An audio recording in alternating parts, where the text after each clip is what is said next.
Saludos desde el Calvario, el único lugar seguro del universo. Estaremos comenzando el estudio exegético expositivo, a veces didáctico y también evangelístico, de una de las epístolas más profundas de la palabra de Dios. Le llamo a esta epístola el primer amor de Pablo. Nos referimos obviamente a la epístola singular de Efesios, porque eso es lo que significa la palabra Éfeso. Significa amor ardiente, constancia, perseverancia en la prioridad ante la presencia del Señor. Pero antes de esto, haremos una breve introducción del Nuevo Testamento para entrar en materia. Cuando nosotros abrimos la palabra del Señor, lo dice Jesús en San Lucas 24:44. Este versículo es un versículo mesiánico y lo podemos hasta memorizar. Y le dijo: estas son las palabras que os hablé estando aún con vosotros, que era necesario que se cumpliesen todo lo que está escrito de mí en la ley de Moisés, en los profetas y en los salmos. ¿Saben que este versículo singular de labios de nuestro Salvador sintetiza, abrevia y bosqueja todo el Antiguo Testamento en 3 palabras? En la ley de Moisés, obviamente, la Torá o el Pentateuco, en los profetas y en los salmos. Es decir, hermanos, estas 3 divisiones formaban la sombra del Antiguo Testamento. Formaban los 39 libros escritos durante 1400 años, desde la época de Moisés hasta Malaquías, el profeta mensajero, año 420 a.C. Cuando nosotros abrimos el Nuevo Testamento, vemos el cumplimiento del Antiguo Testamento. La Biblia nos dice claramente que todas las cosas del Antiguo Testamento eran la sombra que había de venir. El Nuevo Testamento es el cumplimiento de la sombra, de acuerdo a Colosenses 2:14 al 17, que nos dice, con lo cual era la sombra de lo que había de venir. Digamos en forma sencilla que el Nuevo Pacto interpreta al Antiguo Pacto. El Antiguo Pacto es la sombra, el Nuevo Pacto es la realidad. El Antiguo Pacto era la luna, el Nuevo Pacto es el sol. Así lo dice claramente en forma profética San Juan, cuando dice: vi otra gran señal en el cielo, una mujer vestida del sol.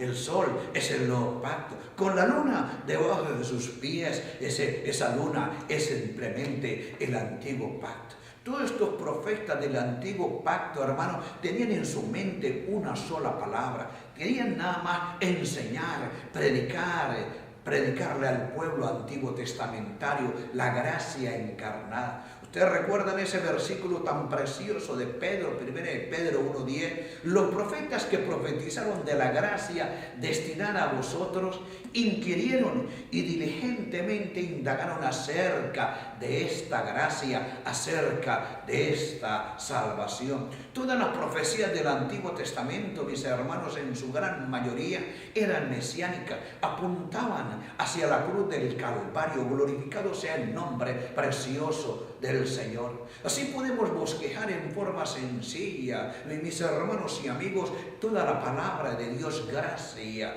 Los evangelios hablan de la manifestación de la gracia. Los hechos de los apóstoles hablan de la propagación de la gracia. Las cartas de la Biblia hablan de la explicación de la gracia, y obviamente en forma escatológica el libro de Apocalipsis hablan de la consumación de la gracia. Son 4 palabras claves que deberíamos memorizar para dar un bosquejo a grandes rasgos del Nuevo Testamento. La manifestación, los evangelios; la propagación, los hechos; la explicación son las epístolas, y la consumación es el libro de Revelación o de Apocalipsis. Pero saben que en medio de toda esta escritura revelada por el Señor surge un hombre que explica la gracia, surge un hombre que explica el evangelio. Es Pablo, el hombre de la fe. Las cartas de la palabra de Dios suman 21. 7 cartas católicas que son universales. Ellas cubren, hermanos, estas epístolas del Nuevo Testamento cubren el 38% del Nuevo Testamento. De las epístolas de Pablo, 9 son eclesiásticas, dirigidas a iglesia. 3 cartas son pastorales y una carta personal llamada Filemón. Fíjense qué interesante, sencillo y axiomático. Romanos es la epístola de que Cristo es nuestra justicia. La justicia no es una definición teológica. La justicia es una persona. Cristo es nuestra justicia. En la epístola de Romanos, escrita en el 57 o 58, encontramos cómo se responde a la pregunta eterna: ¿cómo se justificará el hombre para con Dios? Cuando abrimos esa epístola singular de Corintios, se menciona a Cristo como nuestra sabiduría. Gálatas es la epístola titular que habla de Cristo es nuestra libertad. Mucho ojo, mis hermanos y amigos, porque la epístola de Gálatas es una advertencia contra la alquimia de la ley y la gracia para la salvación. Es una teología muy moderna, muy popular y muy humanizada en los púlpitos cristianos, cuando la gente habla de una relación profunda entre la gracia y las obras, entre la gracia y la ley. Oh, permítanme decirles, porque esa es nuestra salsa. La gracia de Dios es nuestra salvación. La ética, la conducta y las obras son el resultado de nuestra salvación. Pero no podemos hacer una alquimia entre el monte Sinaí y el Calvario, mis hermanos. Glorificado. Y entonces encontramos en el año 60 o 61, cuando Pablo escribe la epístola singular, de la cual estaremos estudiando versículo por versículo. Cristo es nuestra riqueza.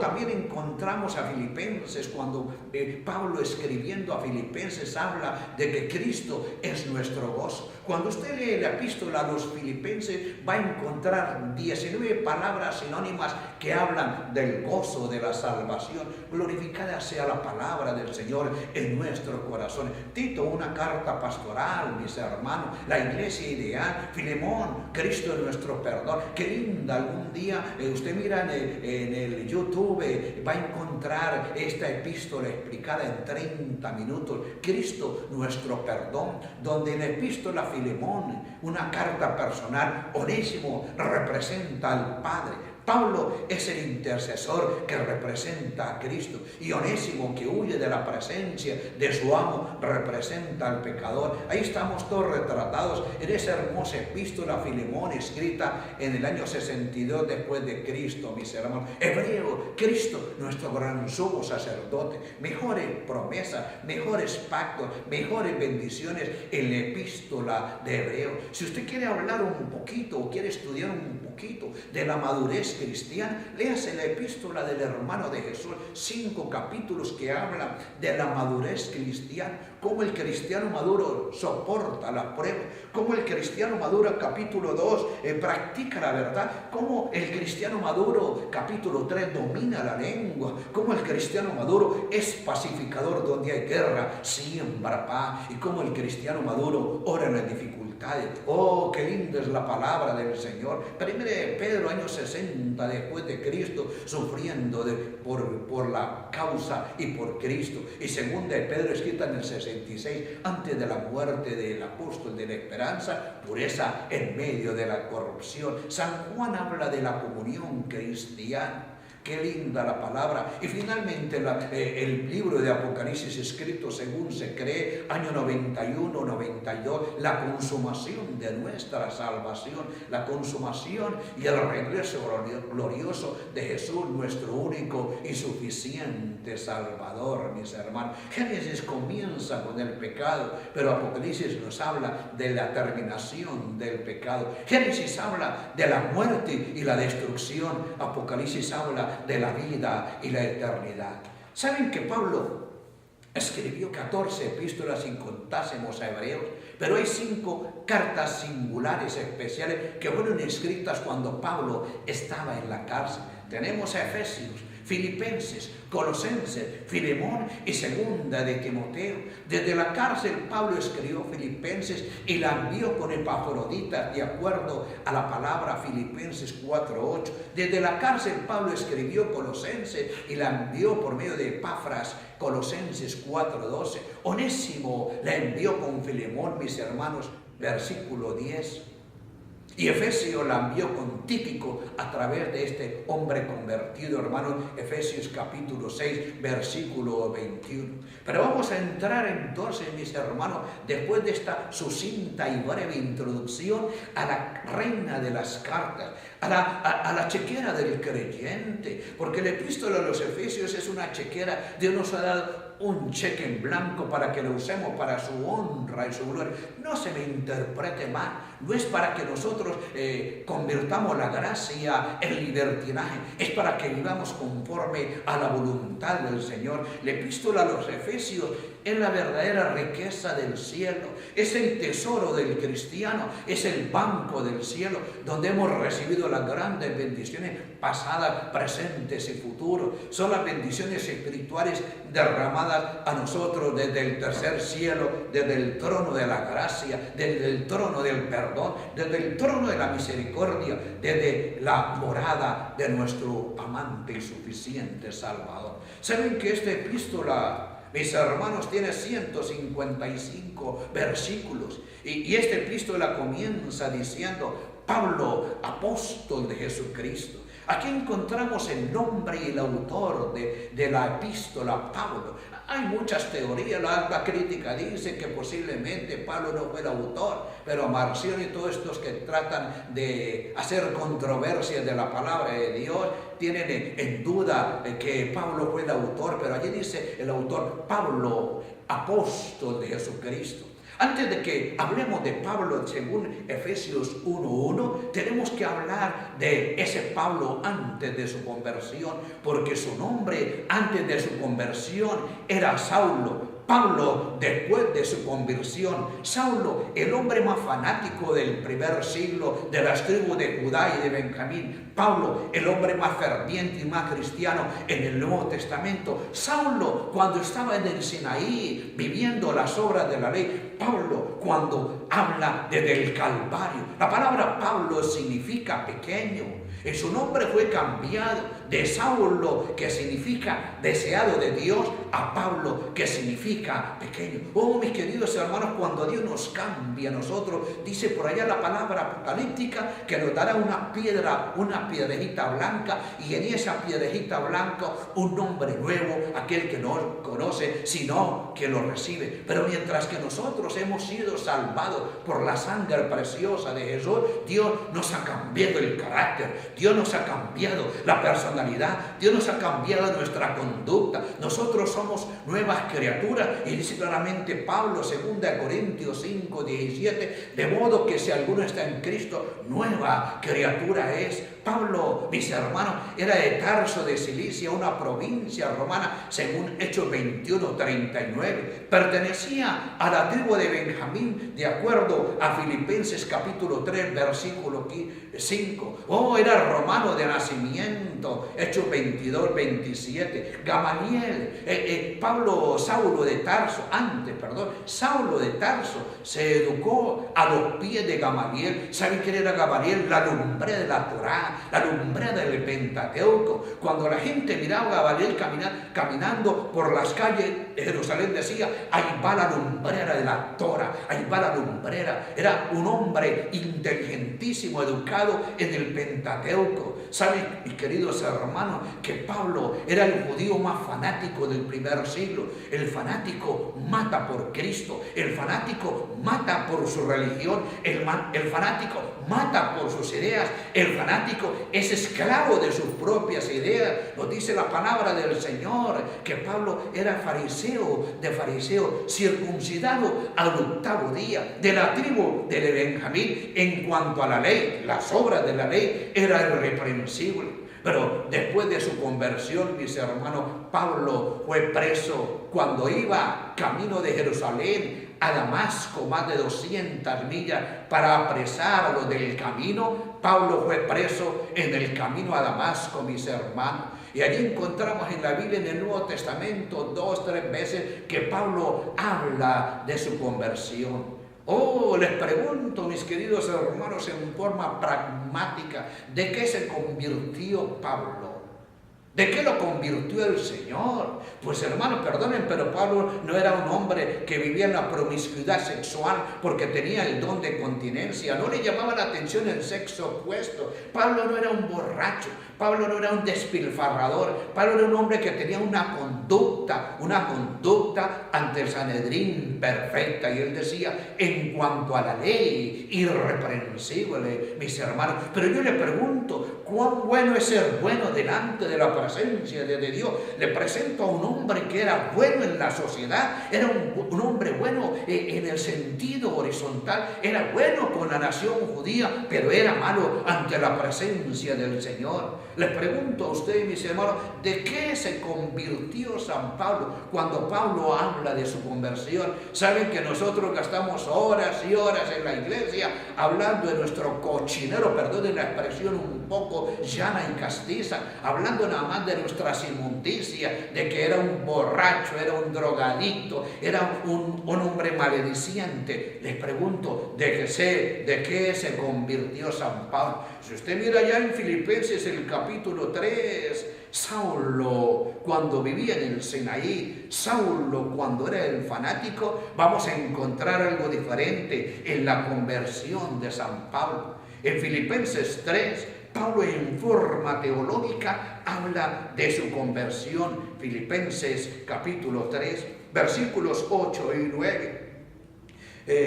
Y ciertamente aún estimo todas las cosas como pérdida por la excelencia del conocimiento de Cristo Jesús, mi Señor, por amor del cual lo he perdido todo y lo tengo por basura para ganar a Cristo y ser hallado en Él, no teniendo mi propia justicia, que es por la ley, sino la que es por la fe de Cristo, la justicia que es de Cristo por la fe. Le pregunto, mis hermanos, ¿de qué se convirtió San Pablo? ¿Saben que dice que su relación con la Torá, su relación con el Pentateuco, su relación con la ley, dice, ahora que conozco a Cristo, lo tengo por basura? Esa palabra basura es una palabra un poco gruesa, un poco cruel, un poco, digámoslo así, vulgar en nuestro contexto de la lengua de Cervantes. Esa palabra basura en la Biblia significa estiércol, escubana, estiércol del perro. Cuando nosotros miramos la misma cosa en el Antiguo Testamento, recuerdan el sacerdote Josué, Zacarías capítulo 3, versículo 4, que Josué estaba vestido de vestiduras viles. Esas vestiduras viles estaba cubierto de excremento humano. Perdonen, mis queridos hermanos y amigos, cuando usted hace de su obediencia, cuando usted hace de su ética, cuando usted hace de su conducta el medio para irse al cielo, perdonen, estamos vestidos de excremento humano, y la Biblia dice, nuestra conducta para ascender al cielo es simplemente estiércol de perro. Esa es la doctrina del mérito. Pero gracias a Dios que ese hombre Saulo, que vivía, hermanos, en medio del estiércol de perro, fue convertido por la gracia del Señor. Lo mismo ocurre con nosotros, mis queridos. Aquel que se hace sensible a la palabra del Señor, aquel que medita en la gracia del Señor, aquel que medita en el perdón del Señor, puede experimentar el mismo cambio que tuvo este gran hombre, el hombre de la fe. Y dice el versículo 1, a Pablo, apóstol de Jesucristo. Esa palabra apostolos en el Nuevo Testamento está 81 veces. La palabra apóstol, apostolos en griego, está en el Nuevo Testamento 81 veces. Y habla del oficio y del llamado directo de Dios. A veces la palabra apóstol significa mensajero. San Juan 13, 16, a veces la palabra apóstol significa misionero. Hechos 14, 4, y a veces la palabra apóstol también significa testigo ocular de la resurrección de Cristo, de acuerdo a Hechos 1, 22. Y nos dice la palabra Pablo, apóstol de Jesucristo, por la voluntad de Dios.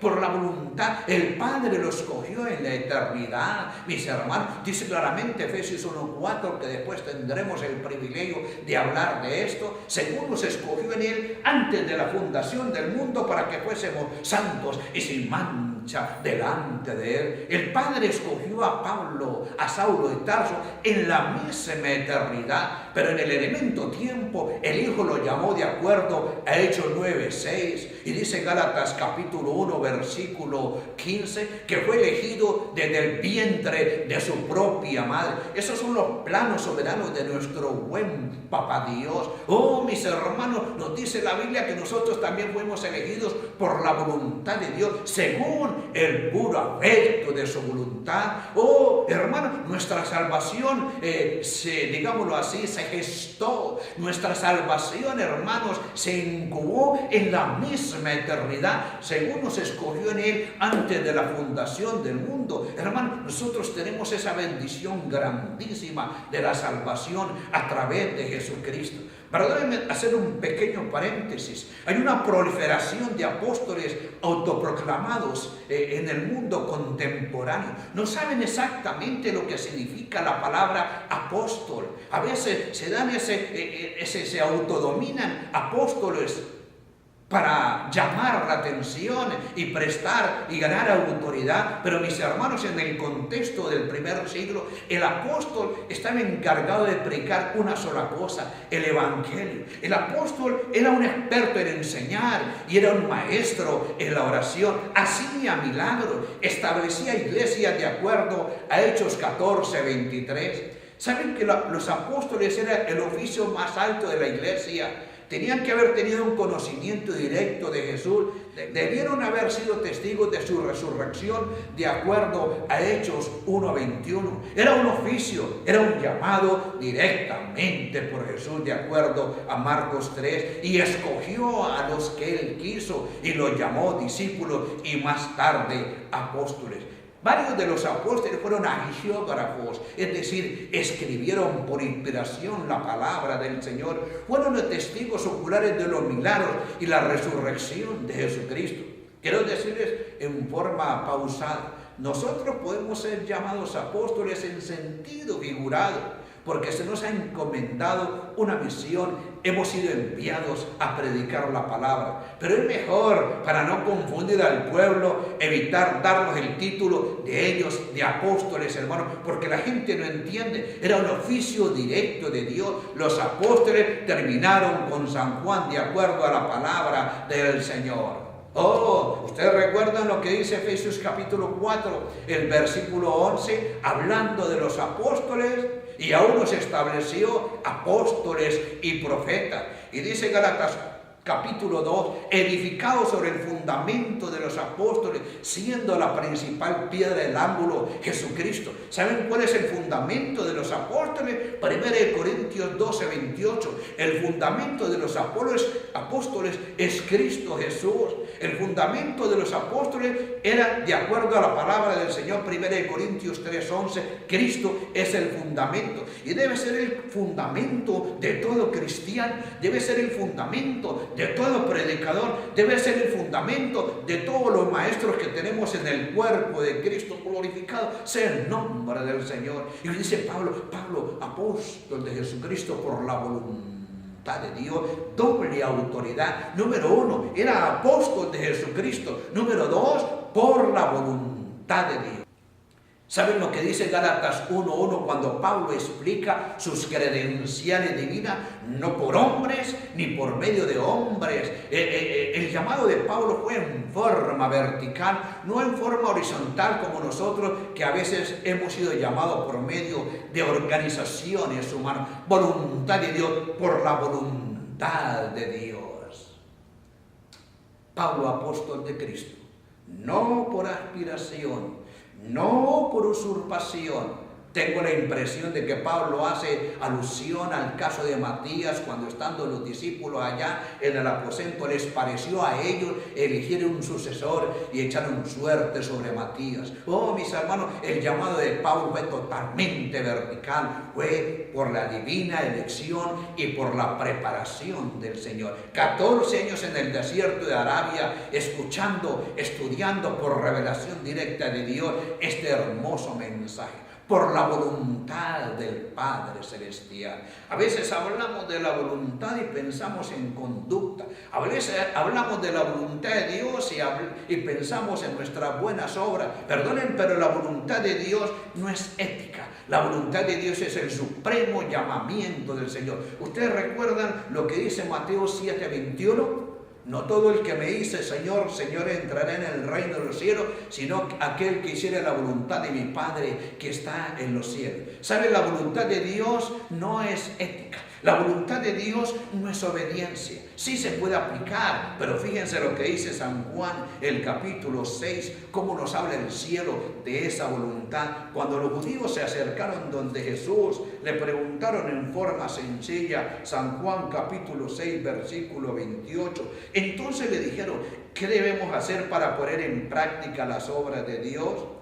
Respondió Jesús y le dijo, esta es la obra de Dios, que creáis en el que ha enviado. Versículo 40. Y esta es la voluntad del que me ha enviado, que todo aquel que vea al Hijo y cree en Él tenga vida eterna. Así que, de acuerdo a la palabra del Señor, de acuerdo a lo que dice el cielo, la voluntad de Dios no es obediencia, es simplemente creer en la palabra de Dios. Es lógico, por concatenación, que el que cree en la palabra de Dios va a obedecer la palabra del Señor. Glorificado, mis hermanos. Y dice Pablo, apóstol de Jesucristo, por la voluntad de Dios, desde la eternidad fue escogido para que fuese apóstol, el apóstol que explicara el Evangelio. Y entonces, después de identificarse, de dar su doble credencial, apóstol de Jesucristo, pertenencia divina, por la voluntad del Padre, pertenencia divina, ahora Pablo comienza a hablarle a la iglesia de Éfeso, a los santos y fieles en Cristo Jesús. Oh, mis hermanos, Pablo fue apartado por Dios para escribir esta hermosa epístola de Efesios. Apartados, santos. La palabra agios en la Biblia significa apartado para el servicio de Dios, apartado del mundo para servirle a Papá Dios, apartado del mundo para servirle a los santos. Esos santos están en la tierra. Es una declaración legal de que somos santos delante de la presencia del Señor. Hebreos 10:14 nos habla de esa santidad aplicada, de esa santidad vicaria. Esa palabra santos dice, con una ofrenda hizo para siempre perfectos a los santos del Señor. Esa palabra significa vivir para Cristo. Esa palabra significa apartarnos de las cosas del mundo para vivir para el Señor. Jesús lo dijo. Oh Padre, no son del mundo como tampoco yo soy del mundo, apártalo del mal. Otra palabra que la Biblia, miren, la palabra de Dios menciona varios nombres, varios sinónimos para los hijos del Señor. Aquí le llama santos y fieles, pero también en Romanos 4:11 encontramos la palabra creyentes. ¿Qué significa esa expresión creer? La palabra creer, los que creen en el Señor Jesús serán salvos, y todo aquel que confesare y creyere en el nombre del Señor será salvo. Y significa la convicción de descansar en los brazos preciosos de Jesús, en confiar plenamente en la obra vicaria de Cristo en la cruz del Calvario. A veces encontramos otra expresión para los hijos de Dios, discípulos. Dios escogió y mandó los discípulos a evangelizar. ¿Saben que esa palabra discípulo significa uno que aprende viendo y haciendo? Nosotros somos discípulos del Señor, somos discípulos para aprender la palabra del Señor, somos discípulos para ver las cosas del Señor y practicar lo que el Señor nos muestra en su santa palabra. Otro término, otro sustantivo para los hijos de Dios es en Hechos 11:26, que la Biblia llama, y por primera vez le llamaron a ellos cristianos en Antioquía. ¿Saben que esa palabra cristiano tiene relación con nuestra conducta? La palabra cristianos en griego significa ungidos. Fuimos ungidos por el Señor, así como Cristo fue ungido. Nosotros somos ungidos con la bondad del Espíritu Santo para que llevemos este mensaje a las cuatro puntas de la tierra, mis hermanos, santos.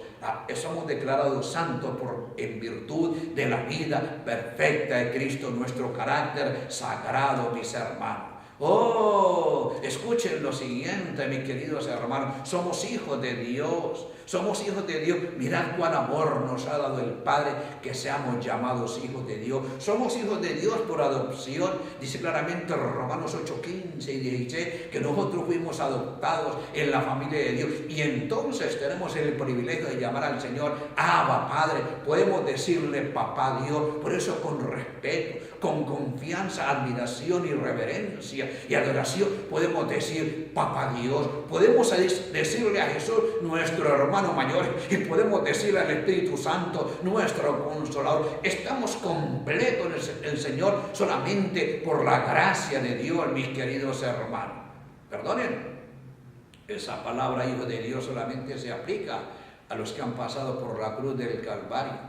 Antes de la cruz del Calvario éramos hijos de Satanás, San Juan 8:44. A los santos y fieles que están en Éfeso, esos santos y fieles son los hijos de Dios por creación. Somos hijos de Dios por redención. Oh, claramente, gracias al Señor. Gracias al Señor, porque en la cruz del Calvario fuimos declarados hijos de Dios, y ya no somos hijos del enemigo, ya no somos hijos de Satanás, no somos hijos de Belcebú, somos hijos de Dios. ¡Qué nombre tan precioso! Por eso dice San Juan, mirad cuál amor nos ha dado el Padre, que seamos llamados hijos de Dios. Así que cuando Pablo le dice a los miembros de la iglesia de Éfeso, a los santos y fieles, está hablando de esa relación directa de los hijos de Dios con su Creador, tanto en la cruz como en la relación espiritual. Y nos dice la Biblia, en Cristo Jesús, en Cristo Jesús. En Cristo Jesús, en Cristo, esa palabra en Cristo está en el Nuevo Testamento, mis hermanos, 164 veces. Esa palabra significa, esa expresión en Cristo significa comunicación, significa relación, significa intimidad. En Cristo, mis hermanos, para salvación. En Cristo encontramos fortaleza. En Cristo encontramos seguridad. En Cristo encontramos santidad. En Cristo encontramos el amor. Ustedes recuerdan lo que dice San Juan capítulo 15, el versículo 5, porque separados de mí nada podéis hacer. Recuerden, en Cristo es una expresión que trae la gracia para nuestra vida, una total independencia del Señor, tanto en la cruz del Calvario en forma legal, como nuestra relación horizontal con el Señor. Por allá, en Romanos el capítulo 8, Pablo habla varias veces en Cristo Jesús. Fíjense, hablando el capítulo 8 de Romanos habla profundamente del Espíritu Santo.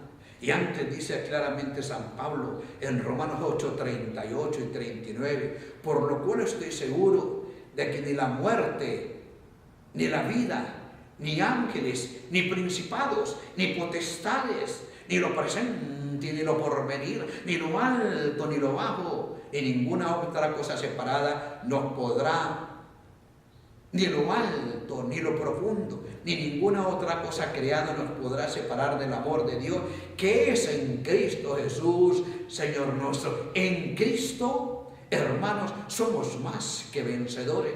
En Cristo estamos completamente seguros. En Cristo la muerte no nos separa de su amor. En Cristo ni la vida presente. En Cristo ni ángeles. En Cristo ni principados. En Cristo ni potestades. En Cristo ni lo presente. En Cristo ni lo porvenir. En Cristo ni lo alto. En Cristo ni lo profundo. En Cristo ni ninguna otra cosa creada nos podrá separar del amor del Señor. Esta es seguridad, hermano, y confianza en la palabra del Señor, en Cristo Jesús. Y Pablo le dice a los efesios, a los santos y fieles en Cristo Jesús que están en Éfeso, glorificado sea el nombre precioso del Señor. Datos históricos. Ustedes saben que Pablo fundó la iglesia de Éfeso en el año 53. Estuvo allí ministrando por 3 años, donde estuvo más tiempo predicando el Evangelio, porque una gran puerta se abrió, hermanos, en Éfeso. Pablo 10 años más tarde escribe la epístola, estando en la cárcel, de acuerdo a Efesios 3:1, 4:1 y 6:20. Pablo dice que escribe: yo prisionero de Jesucristo. Hermano, Pablo era prisionero de Cristo. No era prisionero porque había robado un banco, no era prisionero porque había matado gente, no era un asesino, sí, en forma sí, pero físicamente, socialmente no era un asesino. Era un asesino cuando estaba en la carne y cuando era Saulo de Tarso. ¿Saben que Éfeso era la capital de la nigromancia? Cuando Pablo predicó, hermano, hizo tremenda revolución en Éfeso, que la gente trajo sus libros de brujería y nigromancia y las quemaron para honra y gloria del Señor. Éfeso era un centro de exorcismo, de magia y de idolatría. Allí en Éfeso, hermanos, estaba Diana de los Efesios, de donde nosotros encontramos que los efesios eran adoradores de Diana, lo que llamamos dianolatría, adoración. Se cree que el templo de Éfeso, una de las 7 maravillas del mundo antiguo, tenía 425 pies de alto por 220 pies de ancho y tenía 120 columnas. Allí se adoraba a Diana de los Efesios. Más tarde esta mujer sería reemplazada por María, la reina del cielo. ¿Sabe? Dice Pablo a los santos y fieles que están en Éfeso. Éfeso, esa palabra Éfeso en griego significa amor, esa palabra significa deseable, esa palabra significa primer amor, significa ardiente. Ustedes recuerdan, hermanos, cuando nosotros fuimos llamados a los pies del Señor Jesús, esa relación tan profunda de Éfeso, estamos profundamente enamorados del Señor. El Señor para nosotros era prioridad, Dios estaba en primer lugar, estábamos enamorados de Dios, estamos enamorados de las cosas de Dios, pero nada es, todo cambia, decía un sabio. Y desgraciadamente, hermano, ese amor, esa prioridad fue cambiada por otras cosas circunstanciales y seculares. Jesús dijo claramente: donde está vuestro tesoro, ahí está vuestro corazón. Mateo capítulo 6, versículo 21. Hermano, si en mi mente hay prioridad por las cosas materiales, ahí está Éfeso para mí. ¿Recuerdan también lo que dijo Jesús, hermano?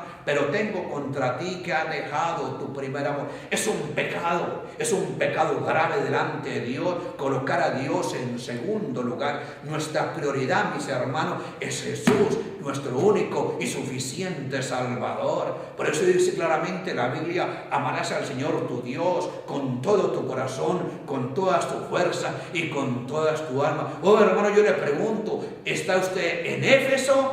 ¿Cuál es su Éfeso? ¿Cuál es su amor? Muchos están enamorados de los carros, muchos están enamorados de las mujeres, muchos están enamorados del televisor, otros están enamorados del dinero, otros de la pornografía, otros están enamorados y su Éfeso son los placeres, otros están enamorados de las drogas, de los vicios, otros están enamorados de la esposa, del vecino. Hay muchos pastores que están enamorados de cómo pueden sacarle el dinero a sus parroquianos.